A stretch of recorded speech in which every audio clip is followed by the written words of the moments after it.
The morning we buried Grandpa Raymond, it rained. Not the soft, polite kind of rain that people describe in poems. This was the kind that came down in sheets, the kind that soaked through your coat in 30 seconds and made you feel like the sky itself was grieving. I stood at the graveside in my second-hand black dress, the same one I had worn to 3 funerals before this, and I watched my family cry the kind of tears that looked rehearsed. My sister Vivian dabbed at her eyes with a monogrammed handkerchief. Her mascara didn't run.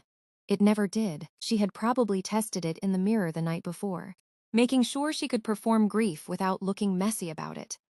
My cousin Derek stood with his arm around his wife, nodding slowly like a man who had already calculated what his share of the estate would buy. My Aunt Gloria, Grandpa's youngest daughter, clutched a rosary she only ever seemed to pick up when there was an audience. And then there was me, Nadia. I stood a little apart from all of them, the way I had learned to stand apart my entire life. Not because I wanted to, but because the space between me and my family had been carved out so slowly, so deliberately over so many years, that by the time I understood what had happened, the distance was already a canyon. Grandpa Raymond looked at me from across that distance at his 80th birthday party. 2 years before he died, he had pressed my hand between both of his and said, "Nadia, my girl, the ones who survive the fire are the ones worth everything." I had not understood what he meant then. I would. The funeral ended. The rain kept going. People rushed to their cars and talked about where they were having lunch. I took the bus home to my studio apartment in a part of the city that nobody in my family would be caught visiting. I made tea. I sat by the window. I thought about Grandpa Raymond and what it meant that the one person in that entire family who had ever truly seen me was now gone. I cried the real kind of tears, the ugly kind, the kind that nobody was around to witness. 3 days later, we gathered for the will reading. I did not open it in the lobby. I did not open it on the bus, or on the walk from the stop to my apartment, or even immediately when I got inside. I changed out of my black dress. I made tea. I sat at my small kitchen table with the envelope in front of me, like it was something that needed to be approached carefully. Then I broke the wax seal and reached inside. There was a single card, thick cream paper, Grandpa Raymond's handwriting in the careful cursive he had learned in school 60 years ago. "Nadia, if you're reading this, then the reading has happened, and they have shown you exactly who they are. I am sorry for the spectacle. It was necessary. In this envelope you will find a phone number. Call it. Use the name I have always called you. Trust Mr. Hargrove. I love you, my girl. You were always the one who understood what mattered. Grandpa." I read it 3 times. Underneath the card was a smaller slip of paper with a phone number. Area code I didn't recognize. I sat there for a long time. Outside, somewhere across the city, my family was at Fontaine's ordering appetizers with money that had been signed over to them this morning. Vivienne was probably already on her second glass of champagne. Derek was probably giving a toast, one hand on his heart, talking about what a great man Raymond Adler had been, what a legacy he had left, how proud they all were to carry his name. My name was Adler too. They seemed to forget that when it was convenient. I picked up my phone and dialed. It rang twice. "Nadia Adler," said the voice on the other end. It wasn't a question, it was a greeting, calm and measured, with the particular steadiness of a man who had been expecting this call and had been ready for a long time. I went very still. "Yes. My name is Marcus Webb. I've been expecting your call." A pause, then, "Your grandfather spoke of you often. He called you his compass, said you were the only one in that family who knew which direction was true north." My throat tightened. "Who are you?" "I am the executor of the secondary estate." I set down my tea. The secondary estate. Raymond Adler was a careful man. Ms. Nadia, a very careful man. What was read this morning in that office was one portion of his estate. There is another portion, and the terms of that portion are somewhat more. He paused. Complex. How complex? Complex enough that I think we should meet in person. Marcus Webb said tomorrow morning, "If you're available, I'll text you the address." I looked at Grandpa's card again. "Trust Mr. Hargrove." "Mr. Hargrove," I said. "Grandpa told me to trust him." "Ellis Hargrove is aware of everything," Marcus said. He has been part of this arrangement for 8 years. 8 years. Grandpa had been planning this for 8 years. All right, I said. Tomorrow morning. One more thing, Ms. Nadia, Marcus said, and something in his voice made me hold the phone a little tighter. Marcus Webb's office was not in a glass tower. It was in a quiet brownstone building on a tree-lined street. The kind of building that didn't advertise itself, that blended into its surroundings like something deliberately humble. Inside, it was warm and lined with books, and Marcus himself turned out to be a man in his late 60s, broad-shouldered, with kind eyes and the manner of someone who had seen enough of the world to have stopped being surprised by most of it. He shook my hand and gestured to a chair. On the desk between us was a file so thick it was held together with 2 rubber bands. Let me start from the beginning, Marcus said, folding his hands. Raymond came to me 9 years ago. He had, over the preceding years, become deeply concerned about the direction of his family. Specifically, he was concerned about the way certain members of his family treated you. I said nothing. I was very good at saying nothing. He watched, Marcus continued, quietly and carefully for a long time. He saw what they did to your professional reputation in 2019. He saw how your sister spread stories about you that cost you the position at Caldwell Designs. He saw how your family quietly supported those stories and let you take the fall for something that was not your fault. The room was very still. 2019, the year my career had collapsed without warning. The year I had lost a position I had worked 6 years to earn, based on an accusation I had never been able to disprove. Theft of design concepts from a colleague. I had been called dishonest, unprofessional. The industry was small. The word spread. Doors closed. I had spent 5 years rebuilding from almost nothing, and I had never not once been able to understand how it had happened so completely, so suddenly with such devastating precision. What do you mean? I said carefully. He saw what they did to my professional reputation. Marcus looked at me steadily. Raymond believed, and the evidence he gathered over many years supported this belief, that your sister Vivienne was the source of the information that was used against you. She had access to your work through a contact at Caldwell. She provided that contact with enough material to construct the accusation. She did it because you were being considered for a creative directorship that her then boyfriend, now husband, also wanted access to through his firm. He paused. She did it to remove you from a position of professional advantage. And it worked. I heard the words. I processed them in that slow, careful way your brain processes things that it already knew, on some level, in some dark and locked-away room of itself, but could never prove, never name, never hold up to the light. She destroyed my career, I said. Yes. And she let me believe it was random, that I had just made enemies I didn't know about. Yes. I breathed, in and out, slowly, the way you breathe when you're deciding not to tip over. And Grandpa knew.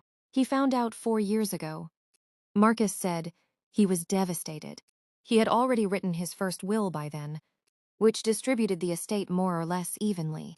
When he discovered what Vivienne had done, and the extent to which the rest of the family had known or suspected, and said nothing, he came to me. Marcus placed one hand on the thick file. We spent 4 years building this. Building what, exactly? Marcus allowed himself a small, composed smile. A lock. Here is what Grandpa Raymond had done. In the years following his discovery of what Vivienne had done, he had quietly restructured portions of his estate, the portions that had never appeared in any document shared with the family, built through a separate series of holdings and trusts that had been carefully kept apart from the main estate for over a decade. By the time of his death, this secondary estate totaled just under $31 million. $31 million, and every single cent of it was in my name. And this was Grandpa's particular genius. It was not simply given to me. It was structured through a trust with conditions. Conditions that were elegant in their cruelty, or perhaps their justice, depending on where you were standing. The primary inheritances from the morning's will reading Vivienne's $8 million, Derek's $6 million, Aunt Gloria's $4 million, all of it were subject to a secondary clause that had not been read aloud in the office. A clause that Mr. Hargrove had been holding.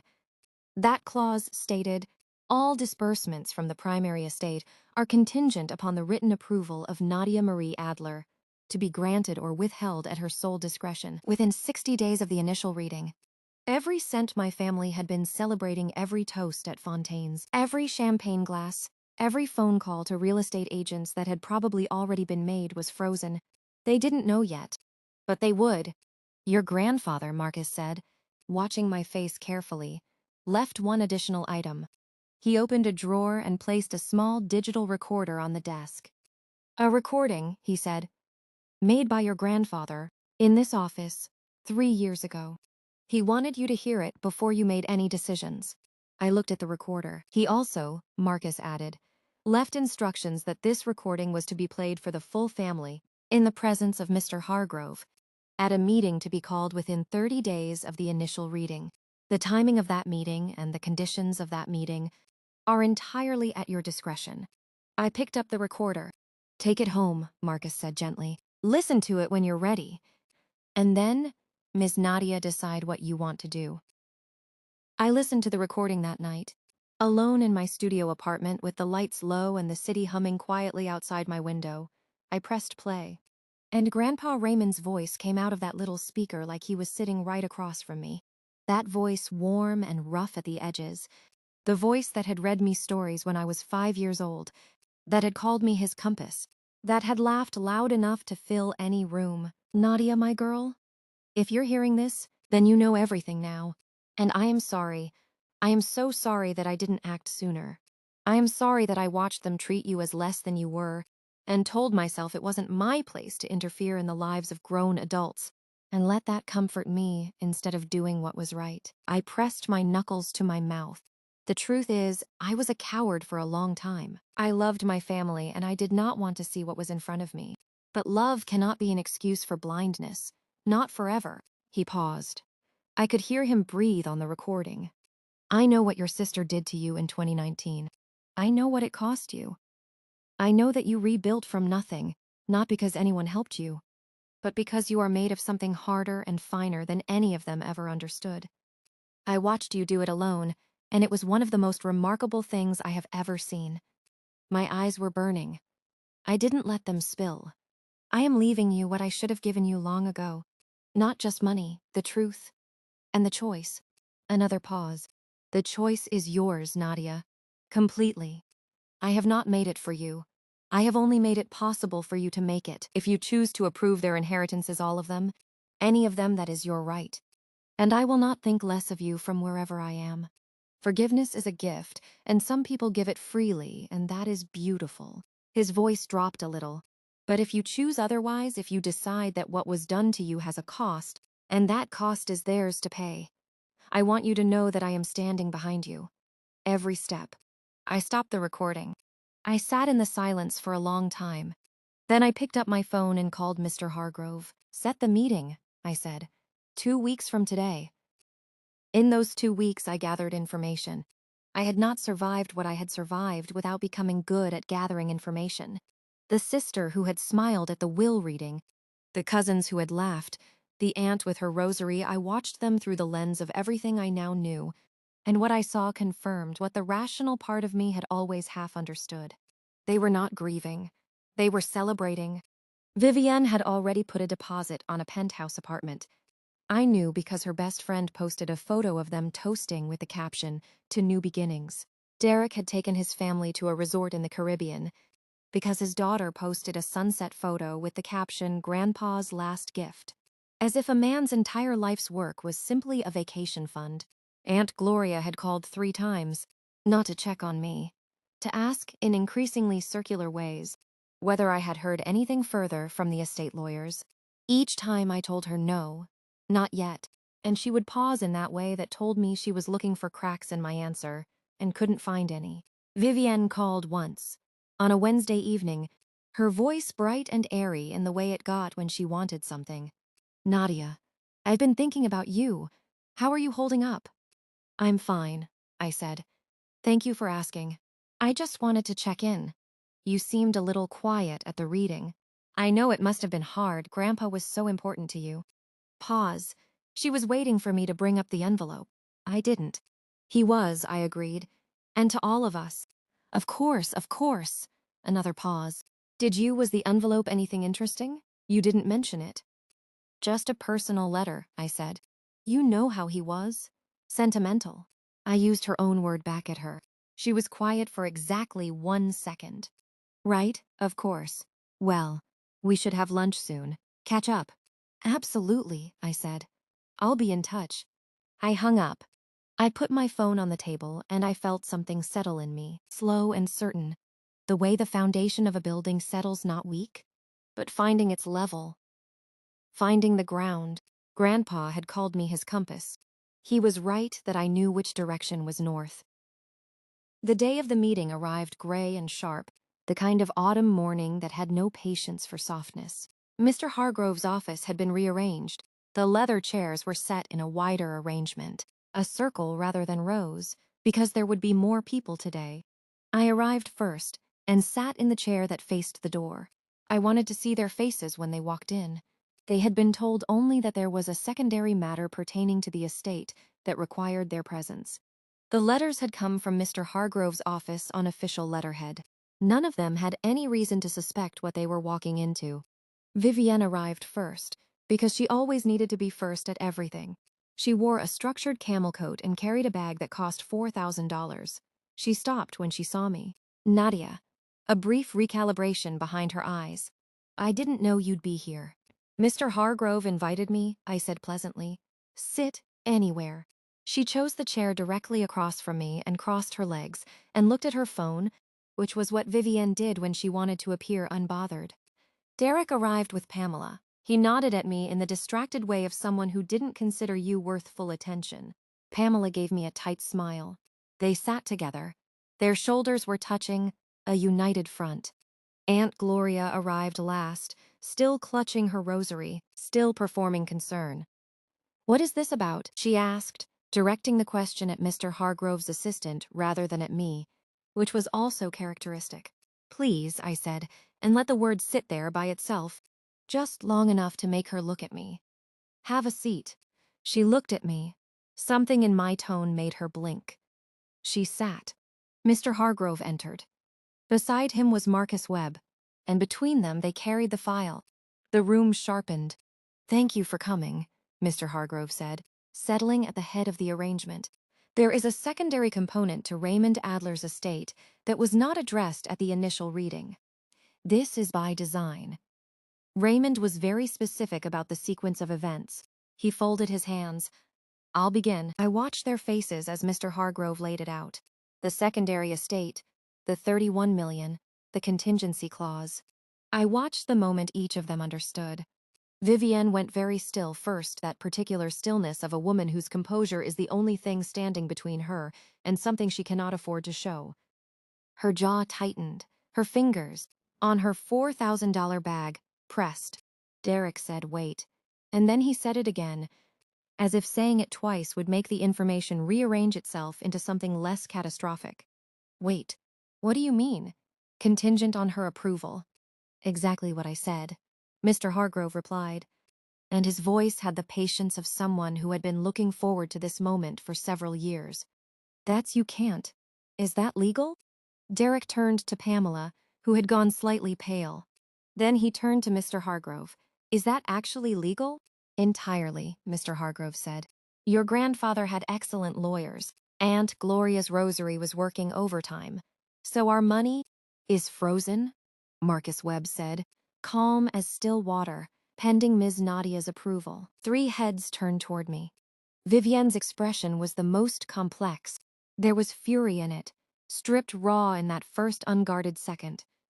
And underneath the fury, something I had never expected to see on my sister's face, fear. Nadia, she said. Her voice was perfectly controlled. Surely Grandpa didn't intend for this to be. There is one more item, Mr. Hargrove said. The room went quiet in a new way when the recording began.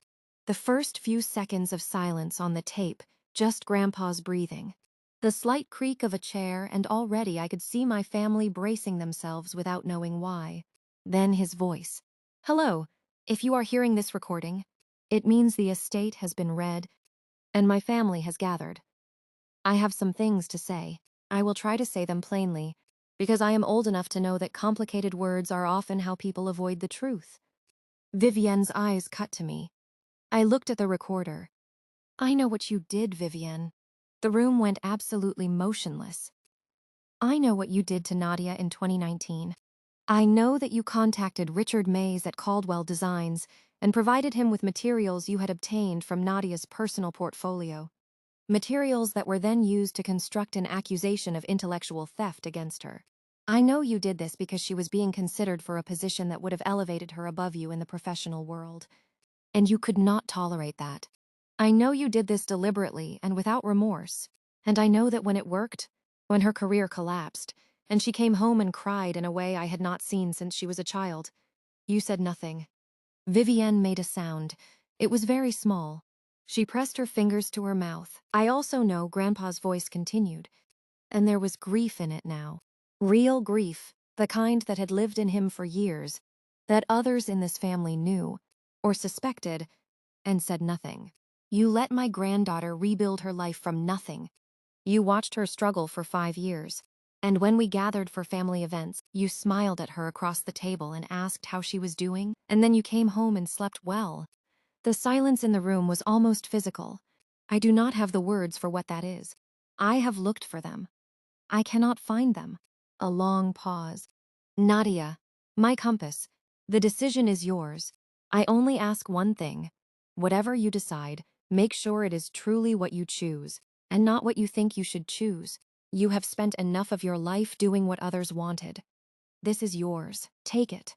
The recording ended. The click of it stopping was the loudest sound in the room. Nobody spoke for a long moment. Then Derek said quietly, Vivienne?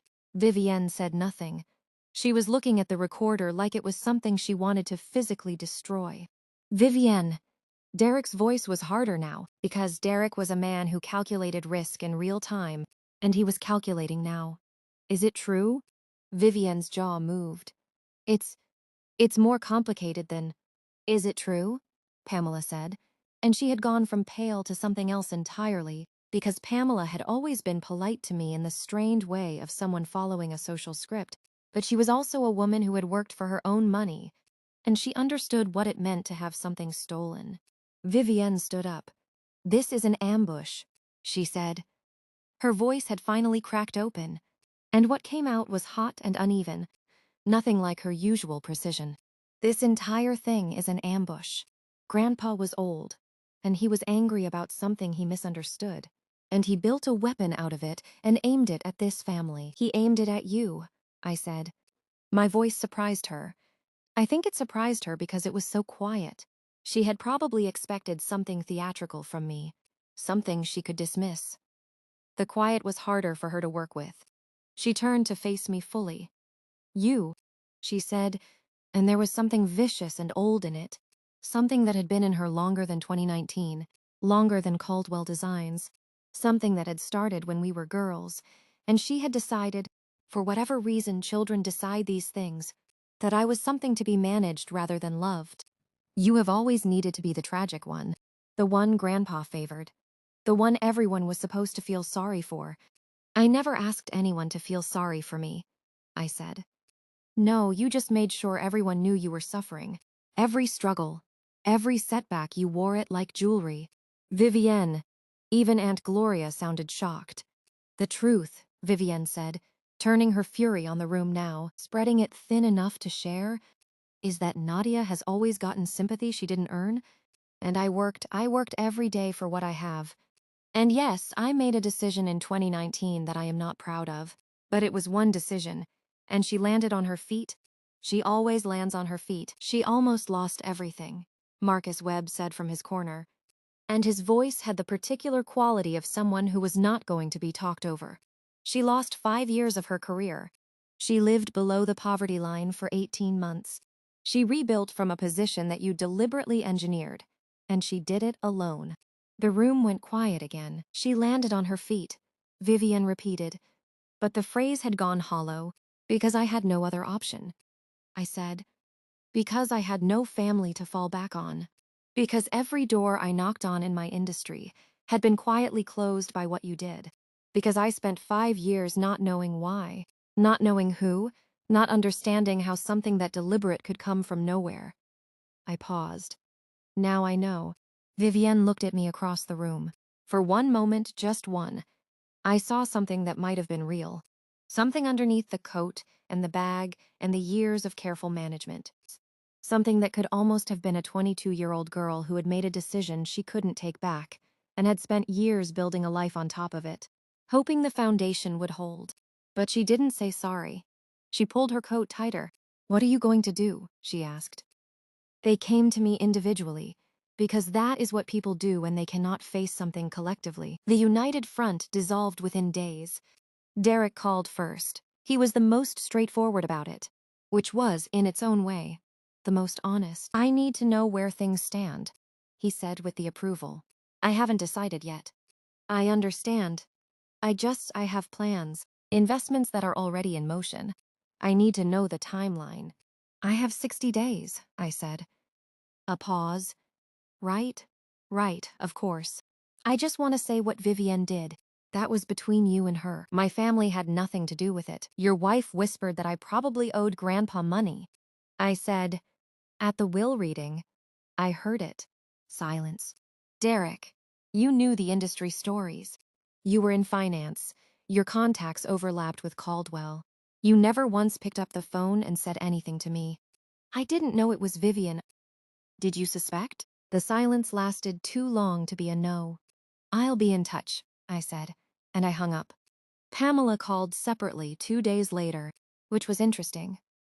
She and Derek had clearly not coordinated this, which told me things about the state of their marriage that were not my business but were noted. "I owe you an apology," she said, with the flat delivery of someone who was not accustomed to apologies and was doing their best. The comment at the will reading was ugly. It was a reflex, a bad one. "Thank you," I said, because I was not in the business of rejecting genuine things. "For what it's worth," Pamela added, more quietly, "I didn't know about what happened at Caldwell. If I had," she stopped. "I don't know what I would have done, but I like to think I would have said something." "So do most people," I said, "until they're in the moment." She was quiet. "I appreciate the call, Pamela," I said. "I really do." Aunt Gloria was predictably the most dramatic. She called 4 times before I answered. And when I did, she immediately began crying, which might have been real or might have been tactical with Aunt Gloria. It was genuinely impossible to know because she had been performing her emotions for so long they had merged with the actual ones. "I can't lose this money, Nadia," she said. "I have debts." "I have. Your grandfather knew. He knew my situation. He knew your situation," I agreed. "That's why he set aside money for you. He wanted to take care of you. He also wanted there to be conditions. But why should his conditions punish me for what Vivienne— They aren't punishing you for what Vivienne did." I said, "They're giving me the ability to make a choice.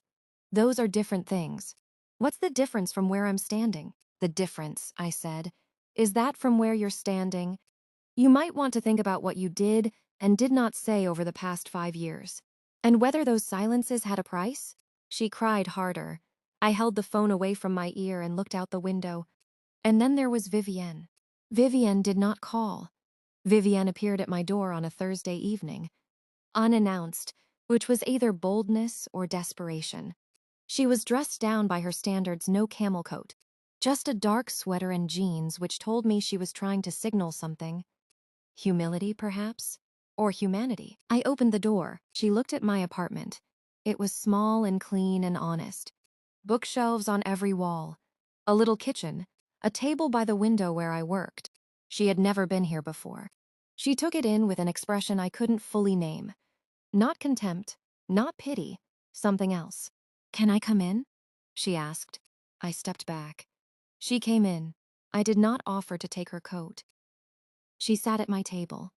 I sat across from her. Between us was nothing, no wine, no coffee, none of the social lubricants that families use to make difficult conversations easier. "I need you to hear me," Vivienne said. "I'm listening." She looked at her hands. Her nails were perfect, as always. What I did in 2019, I have told myself a lot of stories about it over the years. That it wasn't as bad as it looked. That you would have been fine anyway. that the industry was cutthroat and this was just how it worked. She paused. I knew all of those were stories. I knew it while I was telling them. The room was quiet. I was terrified of you, she said. I had not expected that. Not that word. You were so good at what you did. And you didn't even seem to know it. You walked into rooms and people just, they turned toward you. I had to work for every bit of that, and you just had it. And when I heard you were being considered for that directorship, something in me just... She stopped. Her throat moved. Something in me decided it wasn't fair. And I acted on it before I could stop myself. You didn't stop yourself for 5 years, I said. No. 5 years while I was wondering what I had done wrong. 5 years while I was rebuilding from a foundation that you had undermined. 5 years while we sat at Grandpa's table at Christmas, and you asked me how things were going. Yes, she said. Why didn't you tell me? Because telling you meant admitting it, and admitting it meant losing you completely. She looked up. Her eyes were red at the edges. Not performed this time. Genuinely red. And I told myself I hadn't lost you, as long as you didn't know that there was still a version of us that was okay. I sat with that. There was never a version of us that was okay. I said finally, not after what you did. You just didn't let me know it so I couldn't grieve it properly. I leaned back. You took that from me too. She didn't answer, because there was nothing to answer. I need to know what you're going to do, she said finally, with the approval. I know you do. Nadia, I'm not going to tell you tonight. I said, I'm going to ask you to leave. She looked at me for a long moment. Then she nodded, and she stood, and she walked to the door. She stopped with her hand on the frame. For what it's worth, she said, and her voice was very quiet. Grandpa was right about you. You are what he always said. She didn't elaborate on what that was. She didn't need to. I'm sorry. I know that's not, she stopped. I'm just sorry. She left. I locked the door and stood in the quiet of my apartment for a long time. There is a particular thing that happens when you have been carrying a wound for years without knowing its origin.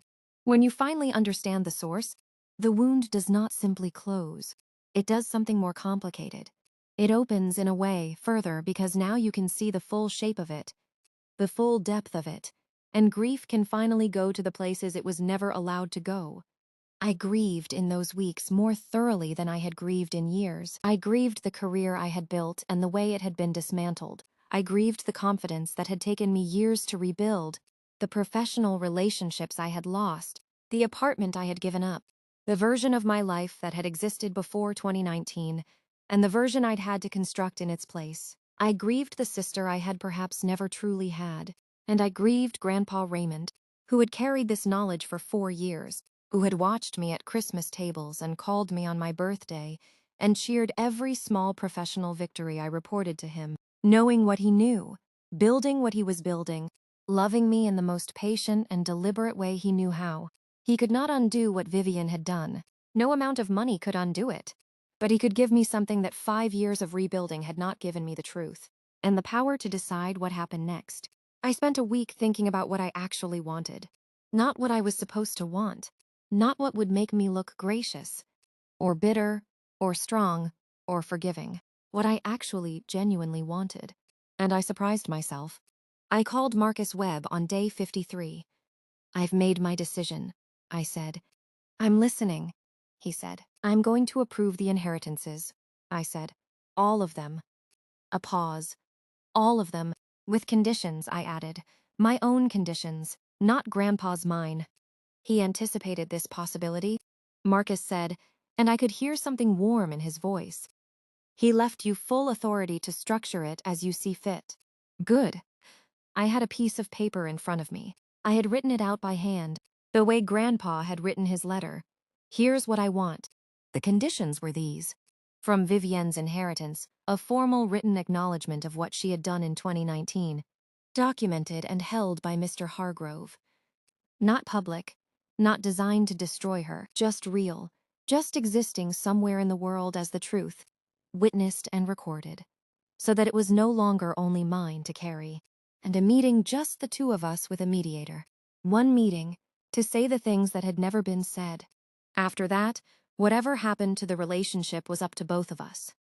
From Derek's portion, a donation from his inheritance, to a professional fund supporting emerging designers who had faced discrimination or workplace sabotage in the creative industries.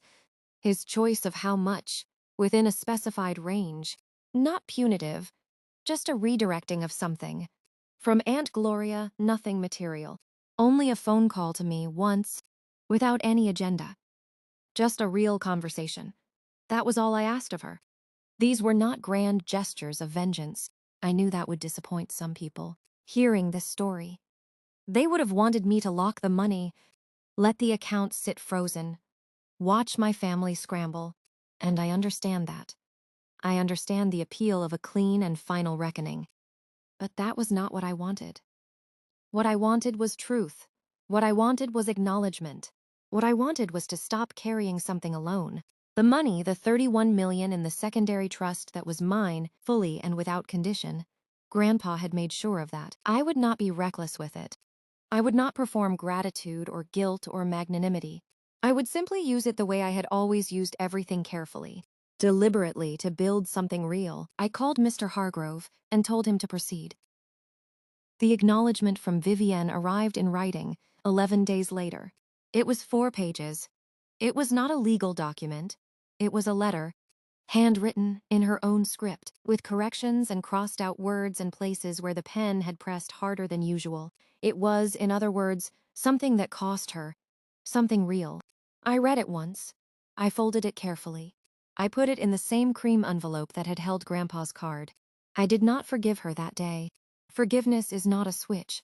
It is more like a slow geological process, pressure and time and movement far below the surface, producing change that takes years to see. I did not know yet what shape it would eventually take. But I made the appointment with the mediator. We would meet in a month. That was enough for now. Derek made his donation without complaint, and Pamela sent me a separate check from her own account, larger than the minimum, with a note that said, "This is personal, not obligatory. I hope you know the difference." I did. I wrote back and told her so. Aunt Gloria called on a Tuesday afternoon, and we talked for 45 minutes about nothing in particular, about Grandpa, about the house where we had spent holidays as children, about a dog we had both loved and whose name we had both somehow forgotten, which made us laugh unexpectedly, genuinely, for the first time in longer than I could remember. "I should have said something," she told me near the end of the call. "About 2019. I had my suspicions. I should have said something to you." "Yes," I said. Not harshly, just honestly. "I was a coward," she said. "Yes," I said again. "I'm sorry, Nadia." "I know," I said. "Thank you for saying it." We hung up. I sat with the silence for a moment. Then I opened my laptop and began to work on a proposal for the studio I had been planning for 2 years. The one that had lived as a document in my files, theoretical, waiting for resources that had never materialized. The resources had materialized. I think about Grandpa Raymond often. I think about the fact that he spent 4 years building something elaborate and careful and costly, not just financially, but emotionally, all, so that his granddaughter could have a choice that she had never been given. He gave me the truth. And he gave me the power to decide what to do with it. That is not nothing. That is, in fact, a great deal. The morning I signed the final documents in Mr. Hargrove's office, the light was coming through the windows in long gold bars, the way it does in autumn when the sun is lower in the sky. I signed my name, Nadia Marie Adler, in the steady, deliberate handwriting of a woman who had learned that her name meant something, that it had always meant something, even when the people around her had treated it as an afterthought. Mr. Hargrove shook my hand. "Your grandfather," he said, "was a remarkable man." "Yes," I said. "He was. He said something to me the last time I saw him." Mr. Hargrove added, he said, "And I hope you don't mind me sharing this." He said, "Ellis, the thing about Nadia is that she always knew which way was north. She just needed someone to hand her the compass." I stood in the morning light and let that settle into me. All my life, I had been the one left at the edge of rooms, the one given an envelope when others got checks, the one whose struggle was convenient for everyone else to overlook, the one who rebuilt alone, quietly, without being asked why, without being offered help. I had thought that was the story of what I lacked. It turned out it was the story of what I was made of. Grandpa Raymond knew. He always knew. And now, with the truth in hand, with the morning light on the windows and $31 million, and a studio I was going to build, and a decision I had made for myself without anyone's approval for the first time in as long as I could remember, so did I.